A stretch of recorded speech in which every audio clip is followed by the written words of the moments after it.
Hey there. Subscribe to my channel and also press this bell icon so you can get latest video notifications.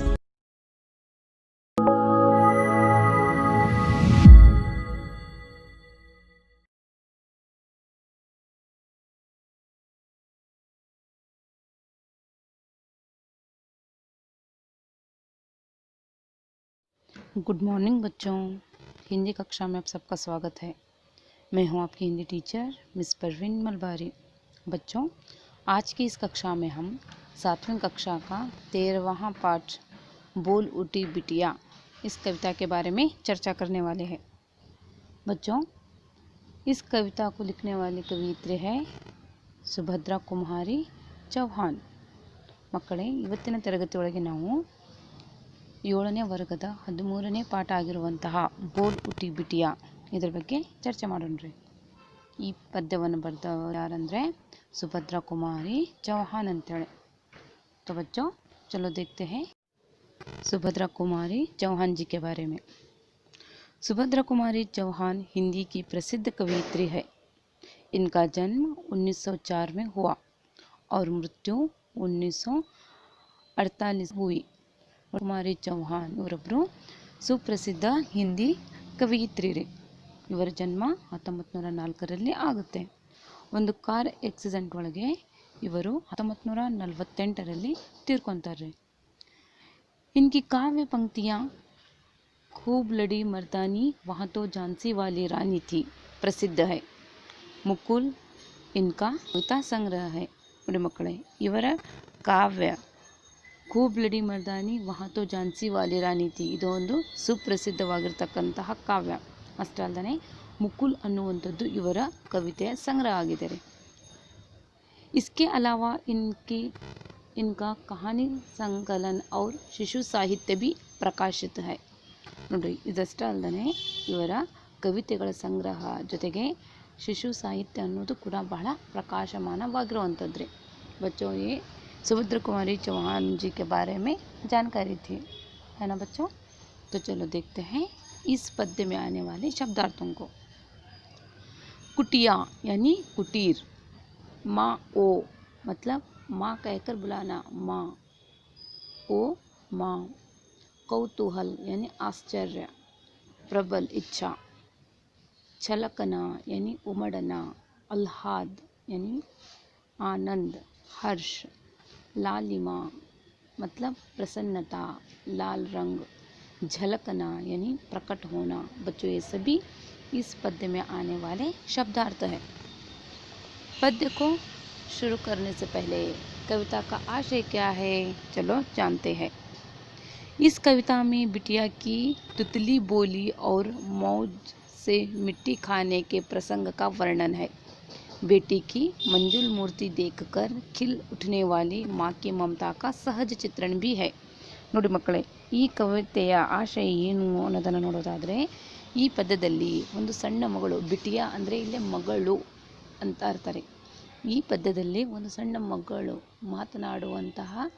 ಮಾತನಾಡುವುದರ ಬಗ್ಗೆ ಇದರಲ್ಲಿ ನಾವು ನೋಡ್ಬೋದು ರೀ। ಅಂದರೆ ತುತಲಿ ಬೋಲಿ ಅಂದರೆ ತೊದಲು ನುಡಿ, ಆ ಸಣ್ಣ ಪುಟ್ಟ ಬಾಲಕಿಯ ತೊದಲು ನುಡಿಗಳನ್ನು, ಅಷ್ಟೇ ಅಲ್ಲದೆ ಮಣ್ಣನ್ನು ತಿಂದು ಬಂದಿರುವಂತಹ ಪ್ರಸಂಗ, ಅಷ್ಟೇ ಅಲ್ಲದೆ ತನ್ನ ಮಗಳಿನ ಈ ಎಲ್ಲ ಕಾರ್ಯಕಲಾಪವನ್ನು ನೋಡಿ ಬಹಳ ಖುಷಿ ಪಡುತ್ತಿರುವಂತಹ ತಾಯಿಯ ಮಮತೆಯನ್ನು ಕುರಿತು ಇಲ್ಲೇ ಸಹಜವಾಗಿ ಚಿತ್ರಣವನ್ನು ಮಾಡಿದ್ದಾರೆ ಸುಭದ್ರಾ ಕುಮಾರಿ ಚೌಹಾನ್ ಅನ್ನೋರು।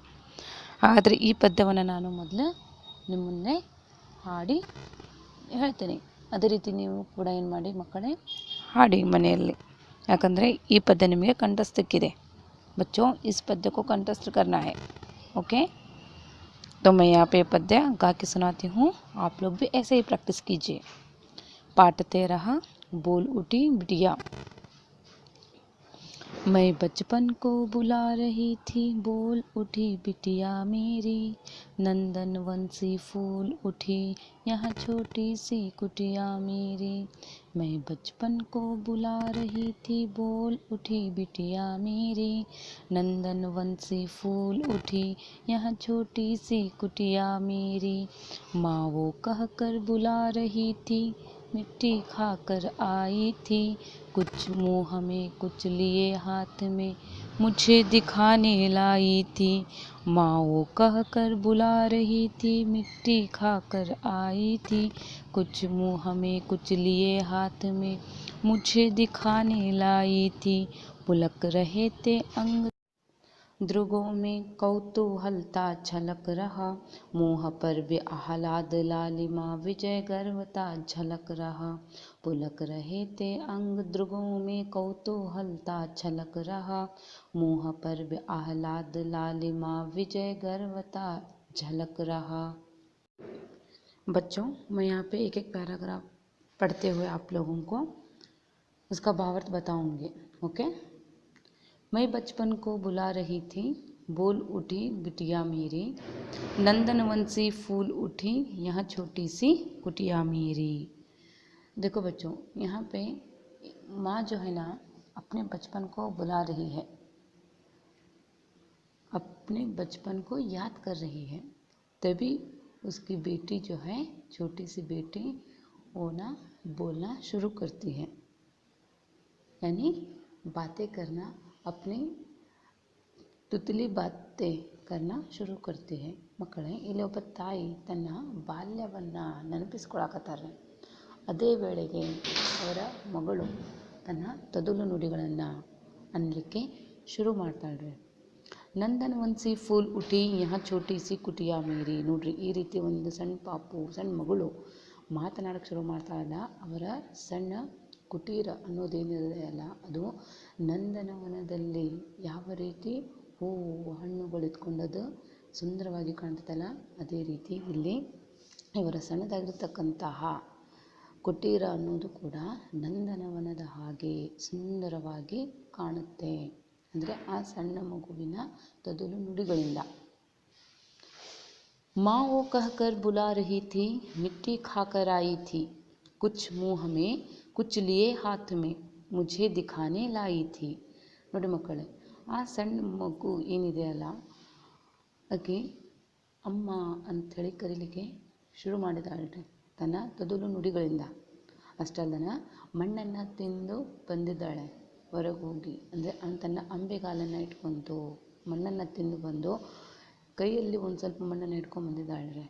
ಕುಚ್ ಮುँह में कुछ लिए हाथ में, मुझे दिखाने लाई थी. ನೋಡ್ರಿ, ಮಣ್ಣನ್ನು ತಿಂದು ಬಂದು ಸ್ವಲ್ಪ ಮಣ್ಣು ಬಾಯಲ್ಲಿ ಆಕಿ ಸ್ವಲ್ಪ ಮಣ್ಣನ್ನು ತನ್ನ ಕೈಯಲ್ಲಿ ಹಿಡ್ಕೊಂಡು ತೋರಿಸ್ಲಿಕ್ಕೆ ಬಂದಾಳ್ರಿ ತಾಯಿಗೆ. ಆ ಸಣ್ಣ ಮಗಳು ಏನಿದಾಳಲ್ಲ ಅವಳು. पुलक रहे थे अंग ध्रुवों में, कौतूहलता झलक रहा, मुँह पर भी आह्लाद लालिमा, ವಿಜಯ ಗರ್ವಥ ಝಲಕ್ ರಹಾ. ನೋಡ್ರಿ, ಆ ಸಣ್ಣ ಮಗು ಏನಿದೆಯಲ್ಲ, ಕೌತೂಹಲತೆ ಅನ್ನೋದು, ಕುತೂಹಲತೆ, ಆಶ್ಚರ್ಯಜನಕ ಸಂಗತಿ ಅನ್ನೋದು ಏನಿದೆಯಲ್ಲ, ಆಕೆಯ ಕಣ್ಣುಗಳಲ್ಲಿ ಹೊಳೆಕತ್ತೈತಿ. ಏನೋ ನಾನು ಹೊರಗೆ ಹೋಗಿ ಮಣ್ಣನ್ನು ತಿಂದು ಬಂದೇನಲ್ಲ, ಏನೋ ಆಕೆಗೆ ಒಂದು ಮನೆ ಆಶ್ಚರ್ಯ ಆಗಿದ್ರಿ ಅದು ಆ ಸಣ್ಣ ಪಾಪುಗೆ. ಆ ಕೌತೂಹಲತೆ ಅನ್ನೋದು ಆಕೆಯ ಕಣ್ಣುಗಳಲ್ಲಿ ಕಾಣಸಿಗ್ಲಿಕ್ಕತ್ತೈತ್ರಿ, ಅಂದರೆ ಕಾಣಕತ್ತೈತಿ. ಅಷ್ಟಲ್ದನ ಮೋಹ ಪರ್ ಬಿ ಆಹ್ಲಾದ ಲಾಲಿಮ, ಮೋಹ ಅಂದರೆ ಆ ಹುಡುಗಿಯ ಫೇಸ್ ಮೇಲೆ ಆನಂದ, ಆಹ್ಲಾದ ಅಂದರೆ ಆನಂದ, ಹರ್ಷ ಅನ್ನೋದು ಎದ್ದು ಕಾಣಕತ್ತೈತಿ.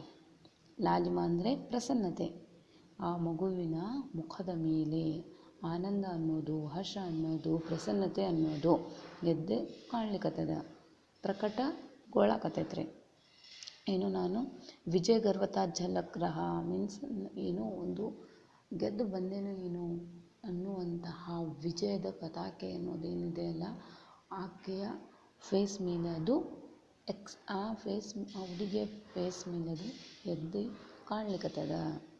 ಅಂದರೆ ಇಲ್ಲಿ ಈ ಪದ್ಯದಲ್ಲಿ ಏನಪ್ಪ ಅಂದರೆ ಒಂದು ಸಣ್ಣ ಮಗು ಏನಿದೆಯಲ್ಲ ತನ್ನ ತೊದಲು ನುಡಿಗಳನ್ನು ಮಾತನಾಡೋದಾಗಿರಬಹುದು, ಮಣ್ಣನ್ನು ತಿಂದು ಬಂದಿರತಕ್ಕಂತಹ ಪ್ರಸಂಗ ಆಗಿರಬಹುದು, ಇದರ ಕುರಿತು ಇಲ್ಲಿ ಸುಭದ್ರಾ ಕುಮಾರಿ ಚೌಹಾಣ್ ಅನ್ನೋರು ಬಹಳ ಸಹಜ ಚಿತ್ರಣವನ್ನು ನಮ್ಮ ಮುಂದೆ ಬಿಚ್ಚಿಟ್ಟಿದ್ದಾರೆ. ಅಂದರೆ ಇಲ್ಲಿ ಒಬ್ಬ ತಾಯಿಗೆ ಯಾವ ರೀತಿ ತನ್ನ ಮಗುವಿನ ಮೊದಲ ನುಡಿಗಳನ್ನು ಕೇಳಿ ಆನಂದ ಆಗುತ್ತಾ, ತನ್ನ ಮಗುವಿನ ಫಸ್ಟ್ ಸ್ಟೆಪ್ ನಡೆಯೋದನ್ನೇನು ಶುರು ಮಾಡಿರ್ತಾಳೆ ಅಂದರೆ ಆ ಮಗುವಿನ ನಡೆಯೋದನ್ನು ನೋಡೋದಾಗಿರಬಹುದು, ಸಣ್ಣ ಪಾಪುವಿನ ಮೊದಲ ಮಾತುಗಳಾಗಿರಬಹುದು, ಇದನ್ನೆಲ್ಲ ನೋಡಿದ್ರೆ ಯಾವ ರೀತಿ ತಾಯಿಯ ಮಮತೆ ಅನ್ನೋದು ಹೊರಹೊಮ್ಮುತ್ತೆ ಅನ್ನೋದ್ರ ಬಗ್ಗೆ ಈ ಪದ್ಯದಲ್ಲಿ सुभद्रा कुमारी चौहान ಅವರು ನಮಗೆ ತಿಳಿಸ್ಲಿಕ್ಕತ್ತಾರೆ. बच्चों, आशा करती हूँ कि आप सभी को यहाँ कविता समझ आया होगा. अगले कक्षा में फिर मिलेंगे. धन्यवाद.